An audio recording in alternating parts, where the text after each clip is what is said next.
que je pense que c'est intéressant de prendre le spectacle, mais de le situer dans un environnement aussi dans lequel on a pu le préparer en parlant d'un certain nombre de problèmes, en ayant fait des lectures, et de le ressaisir derrière aussi, et de se réinterroger, bon, de quoi ça parlait, et de faire le lien avec des situations de la vie sociale et familiale, pour lui donner d'autres sens que celui du spectacle aussi, et du coup de discuter aussi des problématiques qui sont là, qui font écho à des problématiques d'enfants. Les enseignants ont une expérience de la philosophie qui est une expérience de terminale. Donc ce qu'ils en ont gardé, c'est cette idée d'un professeur qui très souvent, surtout avant, moins maintenant je pense, mais surtout avant, professait. Il était devant ses élèves, il vient faire les questions et les réponses, il construit l'argumentation, la problématisation, etc. Bon. Donc si c'est cette image-là qu'ils ont en tête, en se disant « Oula, ça va être épouvantable de subir ça », parce que c'est... Alors là, effectivement, il ne faudrait pas qu'ils les emmènent. Mais ce qu'il faut qu'ils sachent, c'est que ce n'est pas du tout ça. C'est-à-dire que l'activité à visée philosophique, ce n'est pas une activité de la transmission de la culture philosophique, mais une activité de la pratique du philosophé. Bon, à un sens que ça peut prendre pour des enfants petits. C'est-à-dire à travers leur vécu, puisque les enfants petits sont sur leur vécu, hein, ou à travers sa transposition par l'activité théâtrale. Donc c'est un exercice plutôt plaisant, les enfants aiment faire ça. Et je crois que fondamentalement, comme tout le monde, chacun apprécie d'être pris pour quelqu'un d'intelligent. Ça, je pense que c'est quelque chose de très important.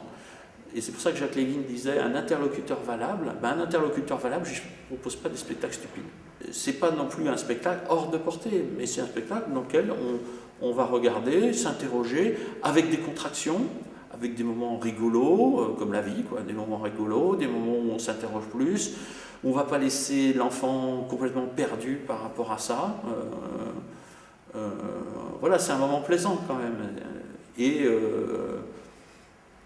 qui va lui fournir des éléments pour y revenir. Donc finalement, voilà, ça ne va pas être une prise de tête, quoi. Ça peut s'adresser aux enfants petits par certains aspects, des enfants un peu plus grands par d'autres. Donc, voire à des adultes sur des problématiques que les enfants ne vont pas saisir. Il y a des allusions que des adultes saisissent et pas des enfants. C'est ça qui fait la richesse d'un spectacle aussi.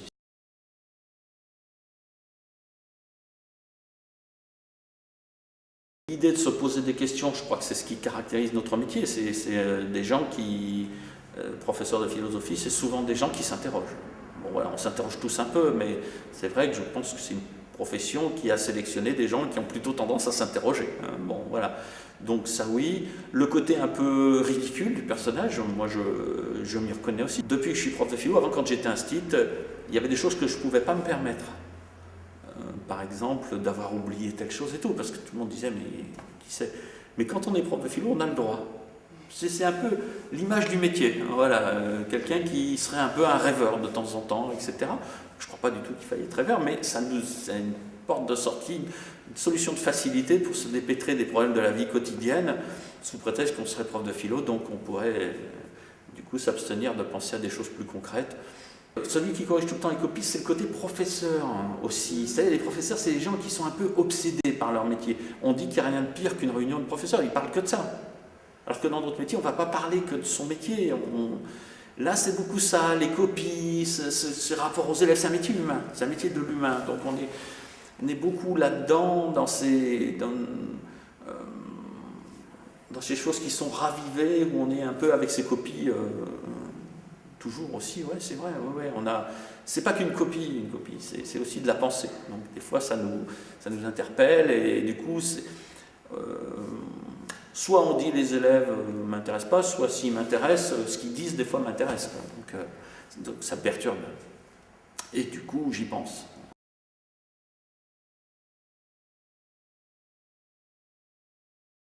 L'idée, c'est ça, hein, c'est aussi de permettre, à travers peut-être des moments du spectacle, des sélections de quelques thématiques un petit peu fortes, du coup, qu'il puisse y avoir une réexploitation dans la classe, une réinterrogation par des débats, par des échanges, en essayant de faire des accompagnements qui permettraient à des élèves qui ont plus ou moins de facilité avec la parole de s'y retrouver, hein, parce que par exemple pour certains en faisant décrire des éléments du spectacle, pour d'autres à passer à des phases de plus d'hypothèses ou d'interprétation, des accompagnements qui aident aussi l'enseignant qui n'a pas été formé à ça, à voir quel genre de questionnement quel genre de questions il peut aborder, à mieux cerner la complexité ou pas de certaines de ces questions, à mieux voir les enjeux qu'il y a derrière.